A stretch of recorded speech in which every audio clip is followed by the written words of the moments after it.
Astaghfirullah. Bismillahirrahmanirrahim. Assalamualaikum warahmatullahi wabarakatuh. Alhamdulillah wassalatu wassalamu ala Rasulillah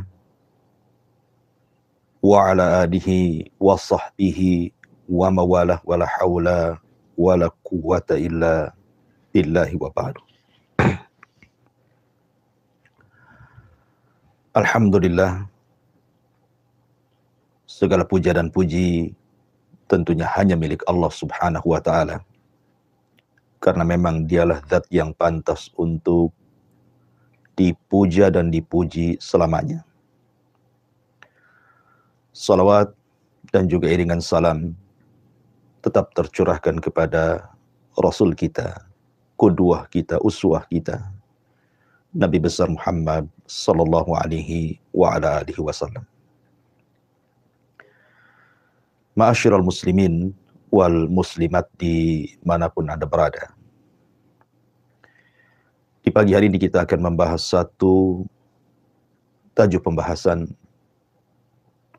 yang berkenaan dengan kehidupan kita sehari-hari. 4 perkara yang harus kita hindari. Karena 4 perkara ini akan membawa kegelapan, mengeluarkan kita dari terang. Sehingga Nabi SAW sampai berlindung dari 4 perkara ini. Apa saja 4 perkara tersebut? Nanti kita jelaskan. Ma'asyiral muslimin yang dimuliakan Allah Subhanahu wa ta'ala. Di dalam sebuah hadis, Nabi SAW mengatakan, ala wa inna fil jasadi mudghah. Idza salahat salahal jasadu kullu. Wa idza fasadat fasadal jasadu kullu, ala wahiyal qalbu. Ingatlah, sesungguhnya dalam jasad manusia itu terdapat segumpal daging. Apabila gumpalan tersebut menjadi baik, maka seluruh jasad manusia akan baik. Tapi kalau segumpal itu rusak, maka seluruh jasad manusia pasti rusak semuanya. Itulah yang disebut dengan al-qalbu, hati manusia. Al-Imam Ibnul Qayyim rahimahullahu ta'ala ketika memberikan catatan kepada hadis ini, beliau mengatakan, walamma kana al-qalbu li hadhihi al-a'dha kal malikil mutasarrif fil junudi alladhi tasduru kulluha an amri wa yasta'miluha fi ma syaa fa kulluha tahta ubudiyatihi wa qahrihi wa taqtasibu minhu al-istiqamah wa zayd wa tatba'uhu fi ma ya'qiduhu min al-azmi aw yahullu kama qala an-nabiy sallallahu alaihi wasallam, ala wa inna fil jasadi mudghah idza salahat salahal jasadu kullu wa idza fasadat fasadal jasadu kullu, ala wahiyal qalbu huwa malikuha hiyal munaffidah lima ya'muruha biha al-qabilatu lima ya'tiha min hadiyatihi wa la yastaqimu laha syai'un min a'maliha hatta yasdura an qasdihi wa niyatihi wa huwal mas'ulu anha kulliha. Kata Imam Ibnul Qayyim rahimahullahu ta'ala, tatkala hati ketundukannya bagi badan seperti raja yang berkuasa mengatur pasukannya, semua pergerakannya berasal dari perintahnya dan sang raja menggerakkannya sesuai dengan kehendaknya. Maka semua anggota badan di bawah pengaturannya dan di bawah kekuasaannya. Dari hati inilah dihasilkan kelurusan dan boleh jadi penyimpangan. Karena badan mengikuti tekad kuat hati atau mengikuti sesuatu yang tidak dikehendaki oleh hati. Sehingga Nabi SAW bersabda, ingatlah sesungguhnya dalam jasad terdapat segumpal daging. Apabila segumpal daging itu baik, maka baik semuanya. Apabila rusak, maka rusak semuanya.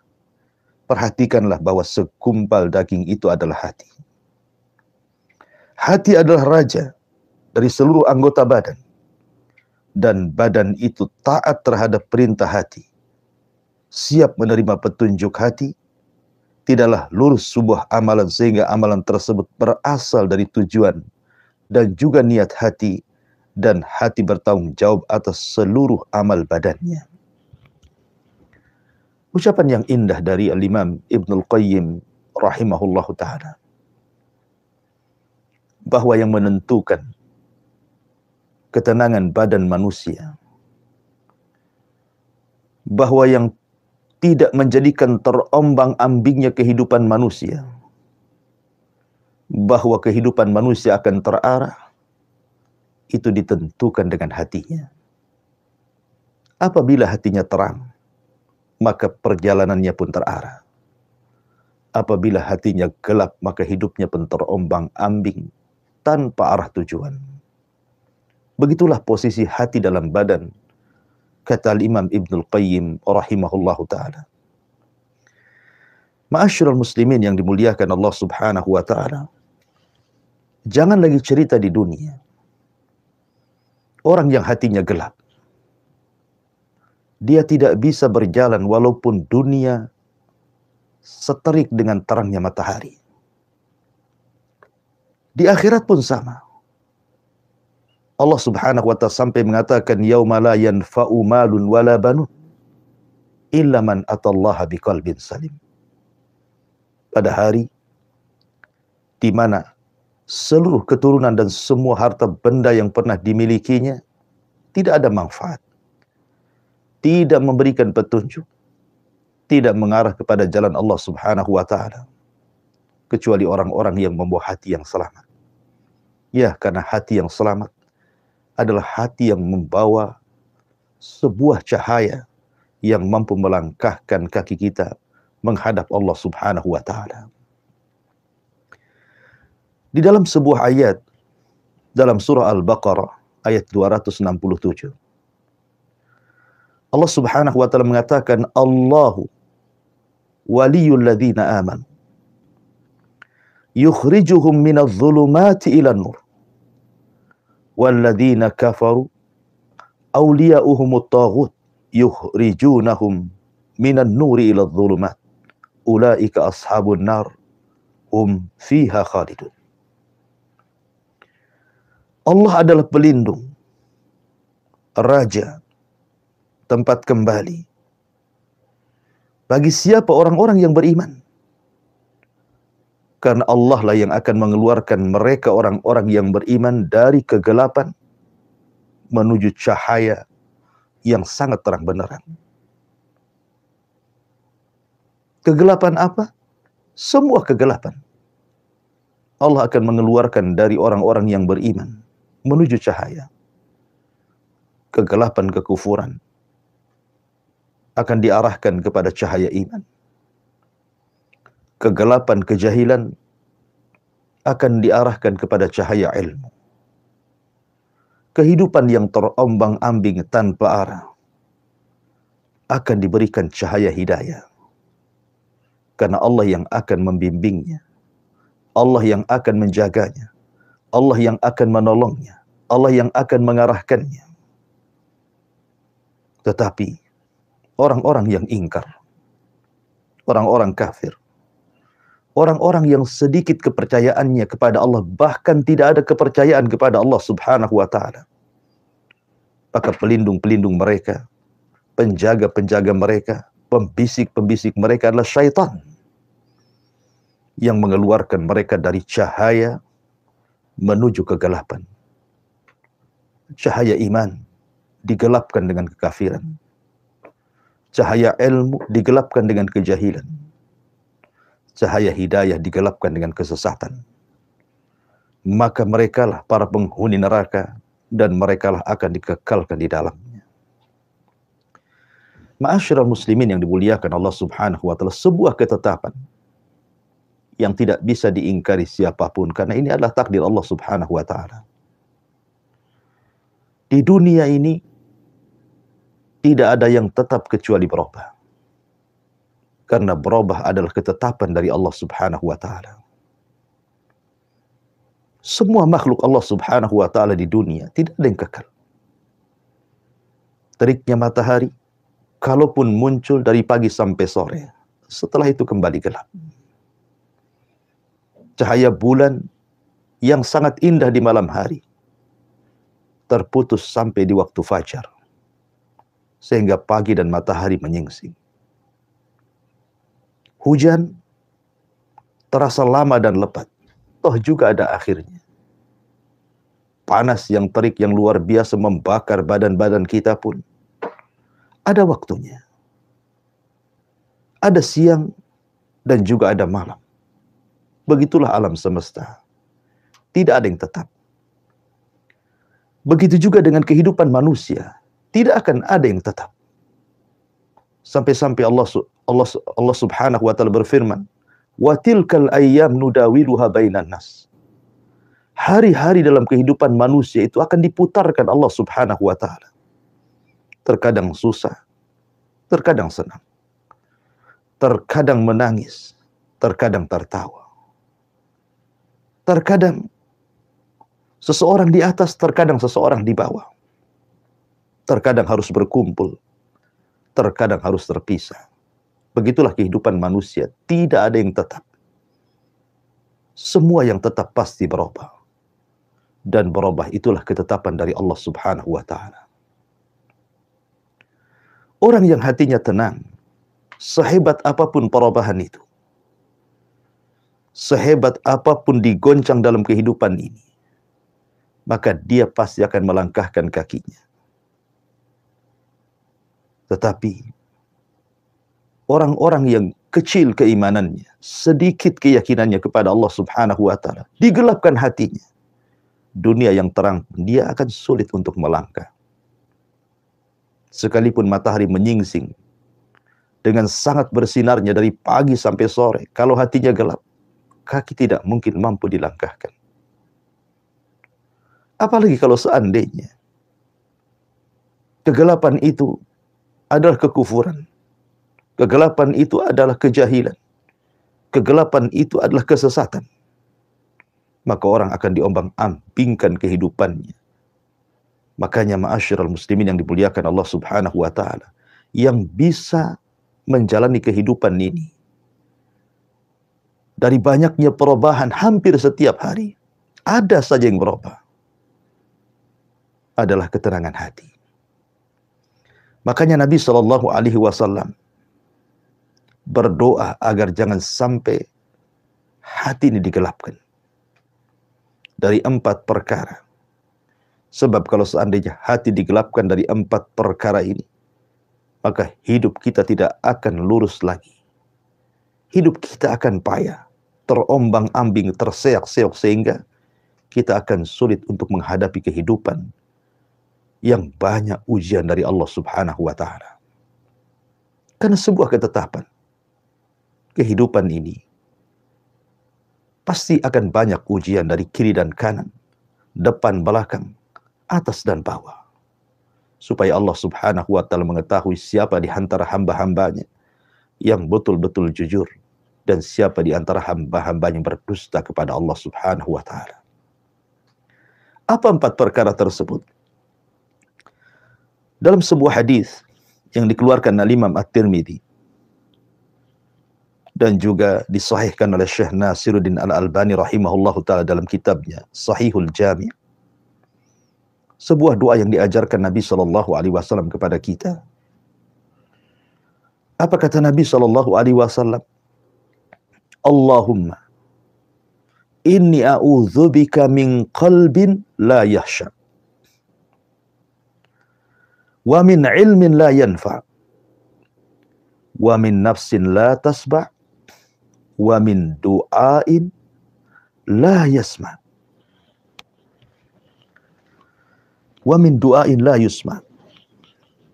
Jadi Nabi SAW mengajarkan sebuah doa kepada kita agar kita terhindar dari 4 perkara ini. Karena ini yang menggelapkan hati manusia sehingga gelaplah segalanya dalam kehidupannya. Allahumma inni a'udzubika min qalbin la yahsha. Ya Allah, aku berlindung dari hati yang tidak pernah khusyuk. Wa min ilmin la yanfa. Dari ilmu yang tidak membawa manfaat dalam kehidupannya. Wa min nafsin la tasba'. Dan dari jiwa yang tidak pernah kenyang. Wa min du'ain la yusma. Dan dari doa yang tidak pernah didengar dan diijabah Allah Subhanahu wa ta'ala. Ma'asyiral muslimin yang dimuliakan Allah Subhanahu wa ta'ala, baik kita rinci satu persatu. Di sini Nabi SAW berlindung dari 4 perkara, dan harusnya pun sama. Kita sebagai umatnya pun harusnya lebih berlindung daripada Nabi SAW, karena kita tidak ada jaminan seperti Allah menjamin Nabi SAW tentang kemaksuman. Yang pertama, Allahumma inni a'udzubika min qalbin la yahsha. Ya Allah, aku berlindung kepadamu dari hati yang tidak pernah khusyuk. Khusyuk itu artinya kita mengarahkan tujuan hanya menghadap Allah Subhanahu wa ta'ala. Tidak ada yang lainnya. Kita mengikatkan hati dengan Allah Subhanahu wa ta'ala. Menghubungkan pikiran kita dengan Allah Subhanahu wa ta'ala. Mengarahkan jalan menuju Allah Subhanahu wa ta'ala. Dan berusaha untuk memalingkan hal-hal yang bisa memalingkan kita dari tujuan menghadap Allah Subhanahu wa ta'ala. Itulah khusyuk. Contoh saja yang biasa kita dengar istilah khusyuk itu biasanya digunakan dalam sholat. Karena sholat itu adalah hubung kait antara seorang hamba dengan Allah Subhanahu wa ta'ala. Makanya orang yang khusyuk dalam sholatnya, hatinya akan terpaut dengan Allah. Pikirannya akan terhubung dengan Allah Subhanahu wa ta'ala. Dunia itu kecil bagi dia, karena hanya Allah yang sangat besar. Dunia itu sempit bagi dia, karena Allah lah yang maha luas segalanya. Ketika orang sholat kemudian dia khusyuk, maka segalanya akan diberikan kepada Allah Subhanahu wa ta'ala. Qul inna salati wa nusuki wa mahyaya wa mamati lillahi rabbil alamin. Katakan, sungguhnya salatku, kurbanku, hidup dan matiku, semua hanya untuk Allah, Rabb semesta alam. Begitulah orang yang khusyuk hanya mengarahkan diri kepada Allah Subhanahu wa ta'ala. Dan apabila seorang yang sedang salat itu khusyuk, betul-betul khusyuk, dia tidak pernah memikirkan yang lainnya. Dia tidak pernah memikirkan hutang yang melilitnya, persoalan luar yang menimpanya, musibah-musibah yang menerpanya. Karena itu makomnya dia harus mengarah kepada Allah Subhanahu wa ta'ala. Maka khusyuk dalam salat ini mampu merubah kehidupannya. Bukan hanya pengaruh kepada salat itu sendiri, tetapi pengaruh khusyuk ini akan sampai kepada kehidupan di luar salat orang yang salat itu sendiri. Ma'asyiral muslimin yang dimuliakan Allah Subhanahu wa ta'ala. Orang yang salatnya baik, artinya hubungan dia dengan Allah Subhanahu wa ta'ala baik. Dia tidak mengarah kecuali kepada Allah, tidak meminta kecuali kepada Allah, tidak berlindung kecuali kepada Allah, karena dia tahu Allah tempat berlindung bagi dia. Maka dia akan betul-betul ketika melangkah dalam kehidupan dunia ini, pasti akan diarahkan Allah Subhanahu wa ta'ala. Karena khusyuk dalam salat itu mempengaruhi khusyuk di luar daripada salat. Ma'asyiral muslimin yang dimuliakan Allah Azza wa Jalla, ketika hati manusia ditambatkan hanya kepada Allah Subhanahu wa ta'ala, dan Allah merespon kita, maka dunia bagi Allah itu kecil. Sehingga apapun persoalan kita dalam kehidupan dunia ini, bisa kita lalui dan kita jalani. Karena semua sudah diarahkan oleh Allah Subhanahu wa ta'ala. Ma'asyiral muslimin yang dimuliakan Allah Subhanahu wa ta'ala, maka hati yang khusyuk, hati yang terarah kehidupannya menuju Allah Subhanahu wa ta'ala, dia yakin bahwa dia berasal dari Allah dan akan kembali kepada Allah Subhanahu wa ta'ala, maka itulah yang akan membawa ketenangan dalam hidupnya. Dia menambatkan hati yang jujur hanya kepada Allah Subhanahu wa ta'ala.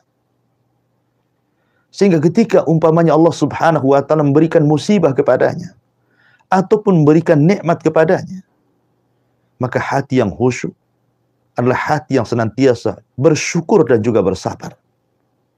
Apabila ditimpa musibah, dia bersabar. Apabila diberikan nikmat, dia pun bersyukur. Itulah hati-hati yang khusyuk.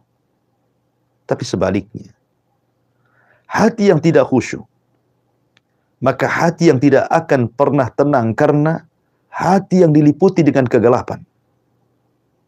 Diberikan nikmat, dia tidak bersyukur. Diberikan ujian, dia pun tidak bersabar. Hidupnya terombang-ambing dan tidak terarah. Walaupun diberikan nikmat, dia gunakan untuk berpoya-poya dan berhura-hura, sehingga tidak ada ketenangan dalam hidupnya. Apabila ditimpa kemalangan, musibah, maka makin gelap hatinya. Dia pun murka, menyalahkan takdir, menganggap ujian itu sebagai adab bagi dia, na'udzubillah. Oleh karena itulah maka Nabi SAW berlindung kepada Allah Subhanahu wa ta'ala, jangan sampai hati ini tidak khusyuk.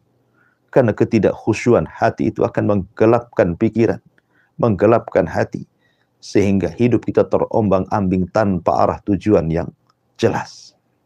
Ini yang pertama. Yang kedua, wa min ilmin la yanfa, dari ilmu yang tidak membawa kemanfaatan. Apalah gunanya orang cerdas kalau tidak membawa kemaslahatan? Apa gunanya orang-orang yang diberikan kecerdasan pikirannya kalau seandainya hanya untuk membahayakan manusia dan membahayakan dirinya sendiri?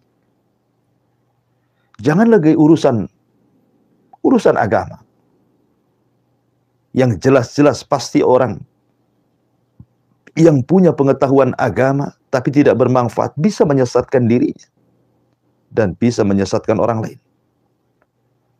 Ilmu di dunia saja bisa merusak orang. Kita bisa melihat ketika ilmu teknologi dalam persenjataan dunia makin bertambah canggih dan bertambah berkembang, membuat kekhawatiran manusia. Lihat perang dunia yang sudah berlalu, bom atom yang kemudian menghancurkan berbagai macam jiwa-jiwa manusia yang tidak bersalah. Yang boleh jadi mungkin persenjataan sekarang jauh lebih mutakhir dibandingkan persenjataan dulu, yang mungkin hanya meledakkan beberapa wilayah, mungkin sekarang berwilayah-wilayah, sehingga membuat kekhawatiran manusia. Kalau seandainya terjadi perang kemudian diledakkan senjata-senjata canggih itu seperti nuklir dan yang semacamnya, maka ini akan mengancam jiwa. Kalau pengetahuan seperti ini saja, urusan dunia, bisa merusak manusia, menghilangkan jiwa-jiwa manusia, betapa murahnya jiwa manusia. Bagaimana lagi kalau seandainya ilmu yang tidak bermanfaat ini justru berkaitan dengan agama. Tentu, bukan hanya satu jiwa yang dirusaknya. Boleh jadi ribuan jiwa tersesatkan dengan ilmu yang tidak manfaat itu. Bukan hanya sekedar tidak manfaat bagi dirinya, bahkan mencelakakan orang lain. Ma'asyiral muslimin yang dimuliakan Allah Subhanahu wa ta'ala, dan itu banyak kisah-kisah di dalam Al-Qur'anul Karim atau dalam hadis-hadis Nabi sallallahu alaihi wasallam. Sebut saja kisah Bal'am bin Ba'urah. Orang yang cerdas, alimnya Bani Israel, dicintai oleh Bani Israel, tapi pengetahuannya tidak manfaat. Ketika kemudian dunia menguasai dirinya, dia pun mendoakan kecelakaan kepada Nabi Musa dan juga para pengikutnya yang beriman. Akhirnya kemudian menjadikan Nabi Musa dan orang-orang yang beriman diberikan oleh Allah Subhanahu wa ta'ala ujian karena satu orang yang tersesatkan sehingga dia tidak bisa keluar dari bumi perjanjian selama 40 tahun. Begitulah akibat ulah orang yang berilmu tapi tidak membawa kemanfaatan. Membawa musibah bukan hanya satu orang, satu negara dipersulit oleh dia. Ma'asyiral muslimin yang dimuliakan Allah Subhanahu wa ta'ala. Maka kita berdoa kepada Allah Subhanahu wa ta'ala, jangan sampai kemudian Allah anugerahkan kecerdasan baik dunia ataupun akhirat, kemudian tidak membawa kemanfaatan dalam kehidupannya, justru membawa kegelapan bagi manusia.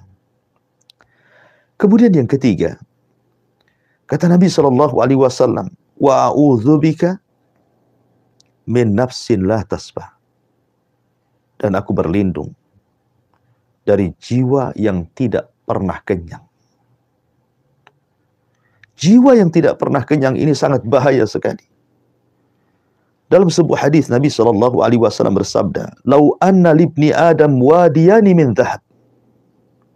Kalau seandainya anak Adam diberikan 2 lembah emas, ahab ayyakuna lahu wadiyan walan yamla'a fah illa turab. Pasti dia berkeinginan juga untuk mendapatkan 2 lembah yang lainnya, dan tidak ada yang menghentikannya kecuali tanah yang telah menguburkannya. Jiwa yang tidak pernah kenyang adalah jiwa yang dikuasai hawa nafsu. Itulah yang disebutkan dalam Al-Quran, wa innan nafsa la ammaratun bisu. Sesungguhnya jiwa itu senantiasa memerintahkan kepada keburukan. Jiwa yang tenang adalah jiwa yang mengarahkan kepada kedamaian. Tapi jiwa yang tidak pernah kenyang akan mengarahkan kepada kegelapan, akan mengarahkan kepada kerusakan. Karena kita lihat, ketika jiwa itu tidak pernah kenyang, tidak pernah kenyang dengan hartanya, tidak pernah kenyang dengan jabatan, pangkat, dan kepemimpinannya, tidak pernah kenyang segalanya, maka segala perkara-perkara dia akan tempuh walaupun di dalamnya ada keharaman, ada kesesatan, dan begitu seterusnya. Dia tidak akan peduli. Sebagaimana hadis Nabi sallallahu alaihi wasallam, "Sayati alaikum zaman." Akan datang zamannya kepada kalian, kata Nabi sallallahu alaihi wasallam, "La yubalil mar'u bima akhadal mal." Manusia tidak akan peduli dari mana harta dia ambil, dari mana harta dia raih. Amin halalin amin haramin, kata Rasul. Apakah dari yang haram ataukah yang halal? Karena tujuannya hanya semata-mata urusan dunia, hatinya dikuasai dengan hawa nafsu, tidak pernah kenyang, tidak pernah qanaah dengan pemberian dari Allah Subhanahu wa ta'ala. Dan ini membahayakan, karena dia akan menghalalkan segala cara, walaupun harus mendolimi orang, walaupun harus menyakiti orang, bahkan walaupun harus membunuh orang, demi tercapai cita-citanya bisa saja dia lakukan. Itulah hati-hati yang membawa kegelapan, hati yang tidak pernah kenyang dengan pemberian Allah Subhanahu wa ta'ala. Ma'asyiral muslimin yang dimuliakan Allah Subhanahu wa ta'ala. Ketika hati tidak pernah kenyang, maka segalanya halal bagi dia, walaupun itu haram. Dia akan menyikut ke kanan ke kiri. Dia akan melabrak batasan-batasan yang Allah Subhanahu wa taala telah batasi. Padahal Allah Subhanahu wa taala memiliki batasan-batasan, dan batasan-batasan Allah adalah keharaman-keharaman yang tidak boleh dilanggar. Tapi orang-orang yang hatinya tidak pernah kenyang, tidak pernah redha dengan pemberian Allah Subhanahu wa taala, maka hatinya akan gelap. Betapa banyak orang-orang yang kemudian ditimpa musibah dan kemalangan, entah kesehatan, entah kekayaan, entah jabatan. Mungkin dia sakit, mungkin dia gulung tikar, boleh jadi dia dicopot dari jabatannya. Hati-hati yang tidak tenang, hati-hati yang tidak kenyang adalah hati-hati yang gelap dan tidak bisa menghadapi kenyataan. Apabila ditimpa sakit yang berkepanjangan, dia pun menyalahkan Allah Subhanahu wa taala, tidak redha, tasakhut. Lisannya akan mengeluarkan kata-kata yang tidak layak dikeluarkan. Terkadang mencaci maki Allah Subhanahu wa taala. Begitu juga yang usahanya gulung tikar. Begitu juga yang jabatannya dihentikan. Maka hati yang tidak pernah kenyang akan tertanam dendam dalam hatinya. Ma'asyiral muslimin yang dimuliakan Allah Subhanahu wa taala, sebaliknya, hati yang selalu kenyang dengan pemberian Allah Subhanahu wa taala, maka hati yang senantiasa bersyukur. Dia tidak pernah tasakhut, menolak takdir Allah Subhanahu wa taala. Ketika itu sebagai kaedah kehidupannya, maka dia akan berjalan dengan tenang. Kenapa? Karena di depannya terang benderang. Dia tahu bahwa ketika dia diberikan nikmat ataupun musibah dari Allah Subhanahu wa taala, itu demi kemaslahatan dirinya. Makanya sering saya ulang-ulang pentingnya menanamkan zuhud dalam hati. Seperti yang dikatakan oleh Al-Imam Hasan Al-Basri rahimahullahu taala, letakkanlah kekayaan, jabatan, pangkat di tangan.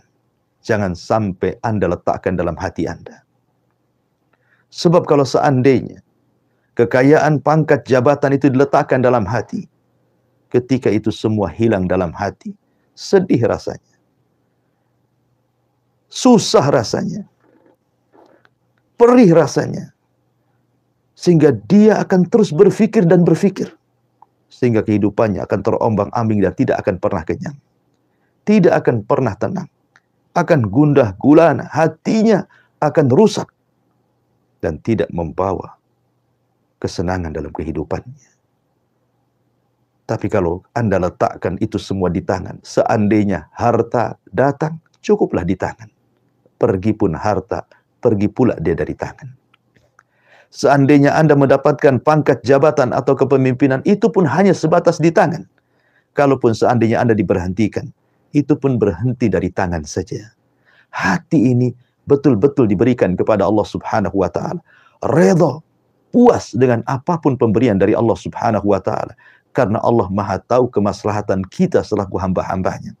Terkadang ada orang-orang yang dimiskinkan oleh Allah, sebab kalau dia kaya dia kufur. Terkadang ada orang-orang yang diberikan kekayaan, sebab kalau dimiskinkan, terkadang dia makin kufur. Semua karena kemaslahatan. Dan bagi seorang mukmin, dua-duanya baik. Mau kaya, mau miskin, mau senang, mau susah, semua dua-duanya baik bagi seorang mukmin. Karena dengan senang dia bersyukur, dengan susah pula dia bisa bersabar. Itulah hati-hati yang senantiasa kenyang, tapi hati yang tidak kenyang, maka hidupnya akan terombang-ambing tanpa arah. Yang terang menjadi gelap bagi dia. Kemudian yang terakhir, dan ini yang bahaya, wa min du'ain la yusma. Dan dari doa yang tidak pernah didengar, dikabulkan oleh Allah Azza wa Jalla. Terkadang manusia ini terlampau banyak minta, tapi kurang berterima kasih. Padahal dalam surah Al-Fatihah Allah mengatakan, iyyaka na'bud wa iyyaka nasta'in. Hanya kepadamu ya Rabb kami menyembah, dan hanya kepadamu ya Rabb kami isti'anah meminta pertolongan. Lihat bagaimana Allah Subhanahu wa taala dahulukan syukur, baru kemudian meminta. Bersyukur dulu dengan beribadah. Perbaiki ibadah kita kepada Allah Subhanahu wa taala, baru kita minta. Tapi manusia justru membalik. Harusnya iyyaka na'budu wa iyyaka nasta'in, dia balik iyyaka nasta'in wa iyyaka na'bud. Hanya kepadamu kami meminta pertolongan dan hanya kepadamu kami menyembah. Seolah-olah meminta, tapi dia lupa berterima kasih dengan ibadah. Pada Allah Subhanahu wa taala mengingatkan, "Falyabudu rabb hadzal bait." Setelah Allah mengatakan, "At'amahum min ju'in wa amanahum min khauf." Allah yang memberikan rizki sehingga kita kenyang. Dengan rizki yang Allah anugerahkan kepada kita. Allah pula yang menganugerahkan ketenangan sehingga kita tidak merasakan ketakutan. Allah hanya minta satu saja sebagai syukur kalian. Sembahlah Rabb pemilik bait, maksudnya Ka'bah, Allah Subhanahu wa ta'ala. Maka kalau ingin didengar doanya, maka lakukan seperti arahan Allah Subhanahu wa ta'ala. Bersyukur dulu, baru meminta. Dengan cara apa? Beribadah kepada Allah. Perbaiki salat kita, perbaiki puasa kita, perbaiki ibadah kita, baru meminta kepada Allah Subhanahu wa ta'ala. Lalu kenapa ada orang-orang yang kemudian ketika berdoa tidak didengar oleh Allah Subhanahu wa ta'ala? Dalam sebuah hadis, Nabi Shallallahu alaihi wasallam pernah menggambarkan seseorang yang mengangkat kedua tangannya ke langit dengan pakaian yang compang-camping, rambut pun tidak terawat, penuh dengan debu. Kemudian dia mengeluh, ya Rabb, wahai Tuhan, kabulkan keinginanku, kabulkan keinginanku. Tapi kemudian Nabi SAW mengatakan, mana mungkin orang itu dikabulkan doanya. Sekalipun tangan diangkat tinggi selangit pun, mana mungkin dikabulkan doanya. Kenapa alasannya? Wa mat'amuhu haram, wa malbasuhu haram, wa ghudiya bil haram, fa anna yustajabulah. Ketika makanan yang ia makan adalah makanan yang haram, ketika pakaian yang ia pakai beli dari hasil yang haram, bahkan badan dia dari kecil sampai besar dibesarkan dari benda-benda haram, bagaimana akan dikabulkan doanya? Ma'asyiral muslimin yang dimuliakan Allah Azza wa Jalla. Orang yang tidak pernah dikabulkan doanya akan gelap kehidupannya. Karena dia meminta sesuatu tidak pernah diberikan.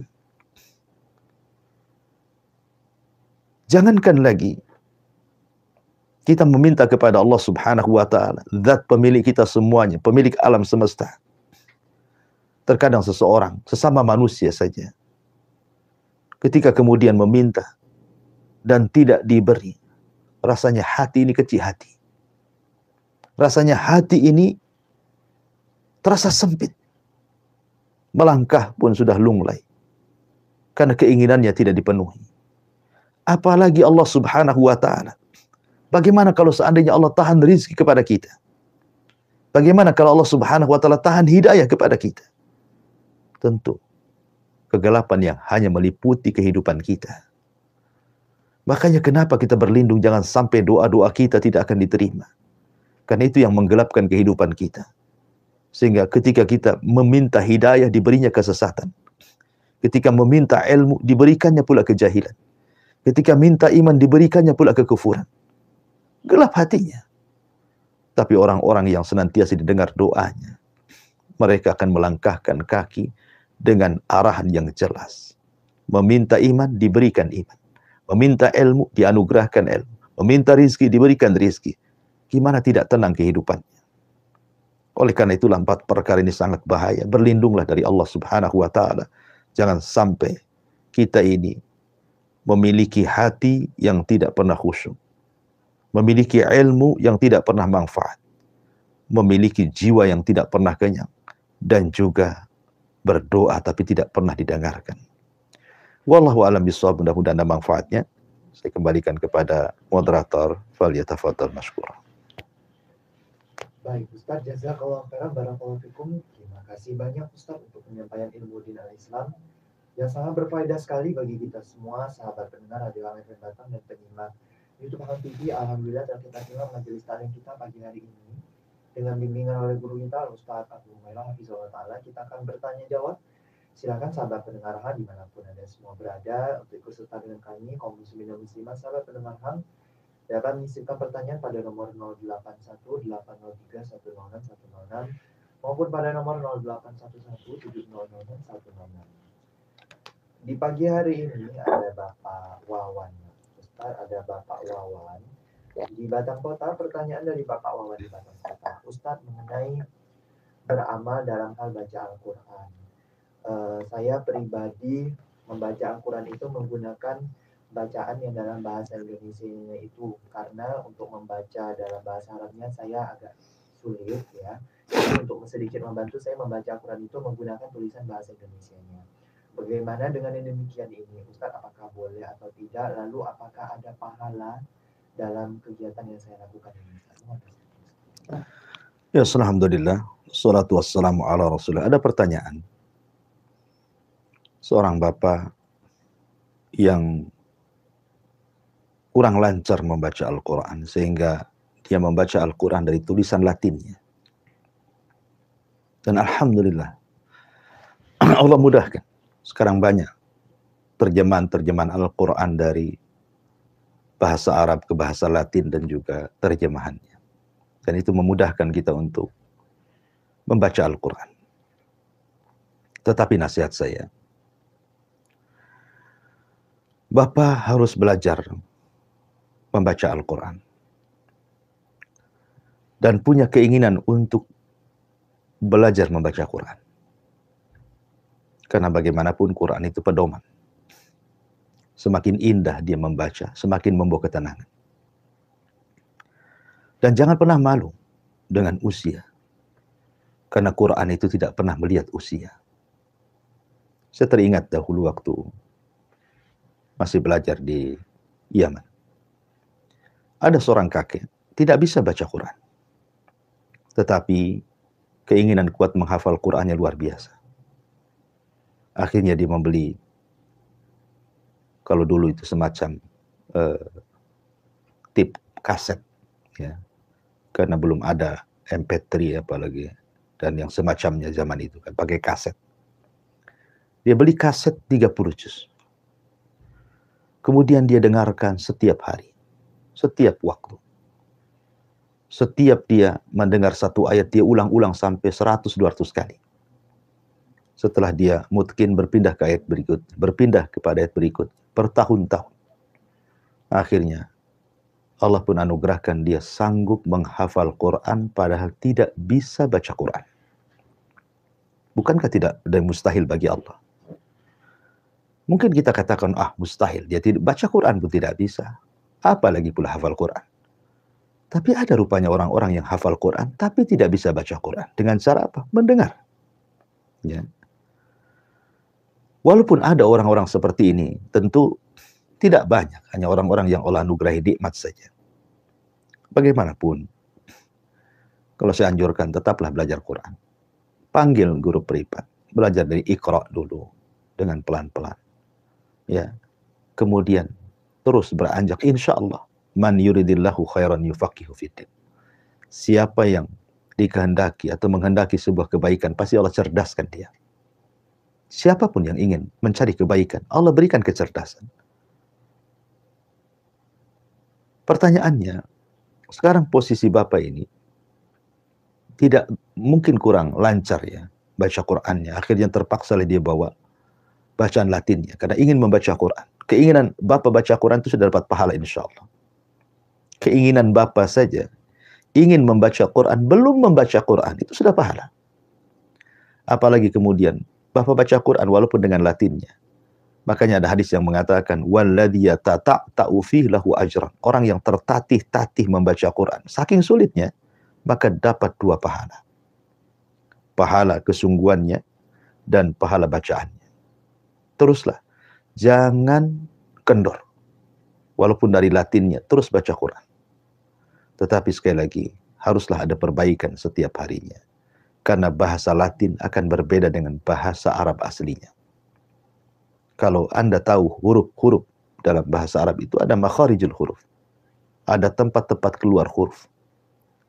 Di situ ada kefasihan bahasa. Membedakan antara huruf sin dengan shin, ya, dod dengan dod, dan begitu seterusnya. Itu akan sulit kalau kita praktekkan dalam membaca Latinnya. Dan itu akan mudah kalau kita praktekkan membaca bahasa Arabnya. Makanya teruslah, jangan pernah kendor. Walaupun sekarang mungkin masih membaca Quran lewat tulisan Latin, tetapi ada upayalah. Apalagi sekarang medsos juga dipermudah. Ada belajar Quran lewat YouTube dengan sistem mudah. Tinggal klik saja, tiap hari belajar. Insya Allah. Sekali lagi Rasul mengatakan, man yuridillahu khairan yufaqihu fiddin. Siapa yang menghendaki kehidupannya baik, pasti Allah cerdaskan dalam agamanya. Wallahu a'lam. Baik, Ustaz. Jazakallahu khairan. Terima kasih Ustaz untuk pencerahannya, untuk menanggapi pertanyaan dari Bapak Wawan di Batam Kota. Insya Allah jadi ilmu berfaedah bagi kita semua. Selanjutnya ada pertanyaan dari Bapak Samsuri. Bapak Samsuri masih di Batam Kota juga. Ustaz, pertanyaan dari Bapak Samsuri di Batam Kota. Ustaz, maaf ingin bertanya, apakah dalam sholat itu baik sholatnya sendiri ataupun sholatnya berjamaah, apakah itu akan memberikan ketenangan hati, Ustaz? Lalu Ustaz, dalam sholat itu, dalam misalnya ketika sebagai makmum ya, apakah membaca sami Allah liman hamidah atau cukup langsung baca Rabbana walakal hamd, Ustaz? Ya, alhamdulillah, salatu wassalamu ala Rasulillah, amma ba'du. Ketenangan hati dalam sholat itu tergantung kualitas sholat.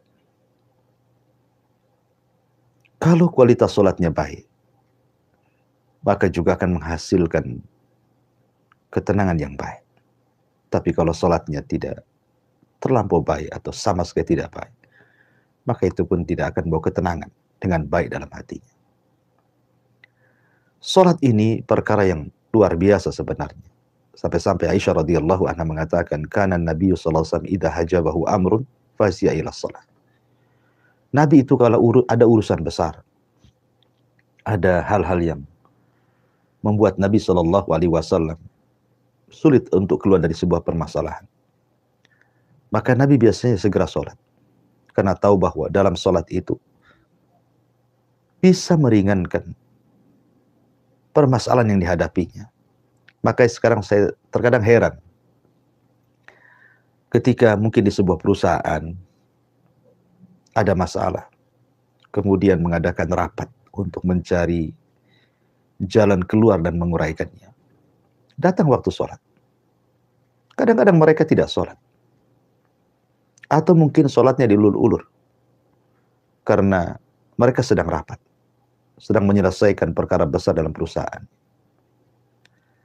Orang-orang yang sedang rapat ini sebenarnya tidak paham. Kalau seandainya mereka terhenti ketika waktu sholat, kemudian mereka sholat, selesai sholat kemudian mereka rapat kembali, hakikatnya dengan sholat itu sudah mengurai permasalahan yang sedang dirapatkannya sebenarnya. Karena ketika rapat kedua setelah Anda sholat, berarti Anda sedang mengundang Allah dalam rapat. Dan tidak ada permasalahan besar. Kalau Allah terlibat, pasti Allah akan urai dan menjadi kecil.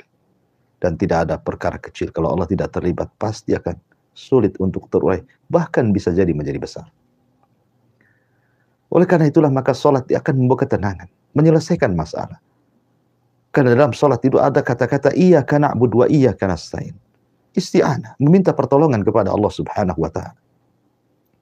Oleh karena itulah maka kualitas ketenangan juga ditentukan dengan kualitas sholat. Ketika Anda sholat sendiri dan berjamaah, tentu akan berbeda kualitasnya. Karena bagaimanapun secara pahala juga akan berbeda. Dan secara hasil pun akan berbeda. Karena manfaatnya juga akan lebih banyak yang berjamaah dibandingkan yang sholat sendiri. Bukan berarti kemudian sholat sendiri tidak sah, tidak. Akan tetapi kalau bicara tentang kualitas ketenangan hati, ya tentu semakin berkualitas sholatnya, semakin tenanglah hatinya. Semakin baik sholatnya, maka semakin baik di luar sholatnya. Karena sholat sendiri adalah innas sholata tanha 'anil fahsya'i wal munkar. Sholat itu mencegah dari perbuatan keji dan kemungkaran. Maka semakin baik kualitas sholatnya, maka semakin baik akhlak di luar sholatnya. Insya Allah seperti itu. Ya. Jadi intinya perbaiki kualitas sholat dari mulai uh, rukun-rukunnya, syarat-syaratnya, sunnah-sunnahnya, wajib-wajibnya. Insya Allah akan lebih banyak lagi mendatangkan ketenangan bagi kita. Ala, kata Allah Subhanahu wa taala mengatakan, ala bidzikrillahi tatmainnul qulub. Ingatlah dengan berzikir mengingat Allah, apalagi dalam sholat, itu akan lebih memberikan ketenangan dalam jiwa.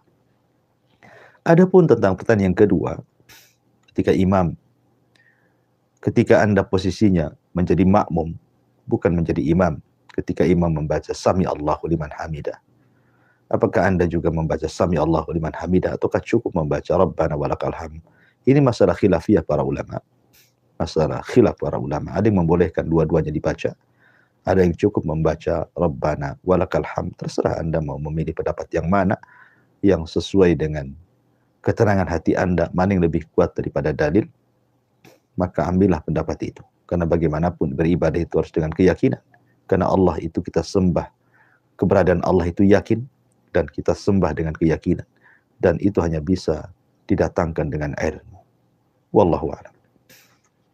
Baik Ustaz, jazakallah khairan Ustaz untuk nasihatnya, untuk menjawab pertanyaan Bapak Samsuri di Batam Kota tadi. Insya Allah jadi ilmu yang berfaedah bagi kita semua. Ada pertanyaan hadir lagi Ustaz dari Bapak Ibu hamba Allah masih di Batam Kota juga. Pertanyaan dari beliau ini, Ustaz, andai kan kita mendapat nikmat dari Allah di setiap waktunya, apakah di setiap mendapat nikmat dari Allah itu boleh kita melakukan sujud syukur Ustaz? Lalu andaikan boleh, apakah harus menghadap kiblat, suci, dan ada syarat-syarat atau bacaan khususnya Ustaz? Bagaimana dengan demikian ini Ustaz? Ya, alhamdulillah. Salatu wassalamu ala rasulillah. Sujud itu ada beberapa sujud yang dianjurkan dalam Islam. Ada namanya sujud dalam sholat. Sujud dalam sholat juga namanya sujud sahwi. Ada sujud tilawah. Dan juga ada sujud syukur. Tentu akan berbeda. Sujud tilawah disebabkan karena dia membaca atau mendengar ayat sajidah dibacakan. Ada sekitar 14 atau 15 ayat dalam Al-Quran tentang sujud tilawah. Sujud sahwi apabila Anda lupa. Maka dalam sholat, baik sholat wajib atau sunnah, maka disyariatkan sujud sahwi. Dan ada sujud yang ma'ruf dalam sholat. Adapun sujud yang ditanyakanlah mendapatkan nikmat atau disebut dengan sujud syukur, itu disebabkan karena mendapatkan nikmat. Dan sujud syukur itu tidak ada syarat-syarat seperti sujud-sujud yang lainnya, harus suci, kemudian harus tertutup auratnya. Seandainya Anda sendirian di rumah seorang wanita, Anda sedang pakai pakaian yang biasa saja, tidak anggaplah membuka aurat, tapi kan tidak ada yang melihat kecuali di rumah. Tiba-tiba kemudian ada telepon dari suami bahwa dia mendapatkan nikmat dari Allah Azza wa Jal, mungkin berupa harta atau yang lainnya. Anda merasa gembira, langsung sujud. Ya, langsung sujud. Maka tidak ada masalah. Jadi memang aturan sujud syukur itu tidak sebagaimana sujud yang lainnya. Ya, dan sujud saja. Apakah ada bacaan yang mungkin kembali kepada dalil umum tentang bacaan sujud, subhana rabbiyal a'la. Ya, itu dalil umum tentang bacaan sujud ya. Jadi dan yang penting adalah niatnya, bahwa niat Anda sujud itu karena bersyukur kepada Allah Subhanahu wa taala. Ya sebaiknya Anda menghadap kiblat ya kan. Karena sujud adalah diberikan kepada Allah. Ya menghadap kiblat. Tapi terkadang saking bahagianya seseorang kadang-kadang lupa arah, langsung sujud. Tidak masalah. Ainama tuwallu fathamma wajhullah. Kemanapun kau arahkan, disitulah ada wajah Allah Subhanahu wa taala. Wallahu a'lam. Jazakallahu khairan Ustaz untuk jawabannya untuk pertanyaan dari hamba Allah tadi. Satu pertanyaan terakhir Ustaz yang hadir di pagi hari ini dari Ibu Umi Abdillah di Batam Kota lagi. Ustaz mohon nasihatnya untuk istri yang memiliki suami yang kalau sedang di rumah atau lagi nggak kerja, kerjaannya itu hanya main HP dan tidur. Istri pun jadi jenuh dengan keadaan itu. Kalau dinasehatin, suami malah marah dan ujung-ujungnya malah selisih paham atau bertengkar. Mohon nasihat. Ya, alhamdulillah. Salatu wassalamu ala rasulullah amma ba'du. Pertama, berdoa kepada Allah Subhanahu wa Ta'ala yang memegang hati suami Anda ini, bukan Anda. Anda mau marah-marah, mau berteriak, putus urat leher pun gak akan bisa menyadarkan suami, karena yang memegang hati suami Anda hanyalah Allah Subhanahu wa Ta'ala. Minta kepada Allah agar hati suami Anda diberikan hidayah untuk berubah. Yang kedua, cobalah Anda selama suami, mungkin perkara-perkara yang dilakukan suami itu tidak menjurus kepada hal-hal yang diharamkan. Ya, suami lagi main HP, ambil HP juga. Duduk depan suami. Sama-sama main HP dengan suami di situ. Suami tidur, Anda tidur juga di samping suami. Buat apa yang dilakukan suami, kalau itu yang membuat dia suka, ya, jangan terlalu dipikirkan kalau itu tidak memadaratkan keluarga, dan itu bukan perkara haram. Ya, suami lagi main handphone, entah nengok kajian-kajian di YouTube atau apa gitu kan. Anda duduk di sebelah suami, main juga HP di situ. Dia tidur juga di samping dia. Kan dibuat senang saja rumah tangga itu. Ya, terkadang perkara kecil menjadi besar, bahkan menjadi percekcokan yang berakhir dengan perceraian. Ini waswas daripada syaitan. Ya tentu niat Anda ini kan baik, maunya merubah suami.